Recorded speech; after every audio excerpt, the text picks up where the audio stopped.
கிடையாது.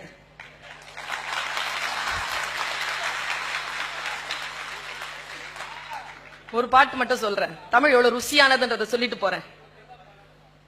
தமிழ் அழகாக பேசுகின்றவர்களுக்கு வாய்ப்பு கொடுங்க.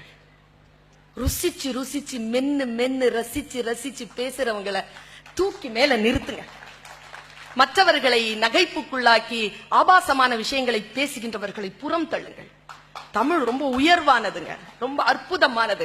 பொங்கு கனங்குழை மண்டிய கெண்டை புரண்டு புரண்டாட.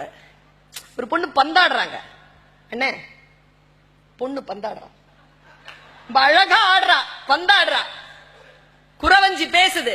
பொங்கு கனங்குழை மண்டிய கெண்டை புரண்டு புரண்டாட, உடல் மங்குலில் வண்டு கலைந்தது கண்டு மதன் சிலை வண்டோட, இனி இங்கிது கண்டு என்படும் என்படும் என்றிடை திண்டாட, உயர் பங்கைய மங்கை வசந்த சவுந்தரி பந்து பயின்றாட. பந்தாடுறாங்க ஒரு பொண்ணு. அவ கண்ணு மீன் மாதிரி இருக்குதான். அந்த மீன் இந்த காதுல இருக்கக்கூடிய குழை இருக்குல்ல, அதுல வந்து அப்படி பார்த்துட்டு போதான். பொங்கிய பொங்கு கனங்குழை மண்டிய கெண்டை புரண்டு புறம்படி எழுதுவாங்க. தமிழ் ருசியானது. அதை கெடுக்கிறோம். உங்களுடைய விரலை நறுக்கணும்.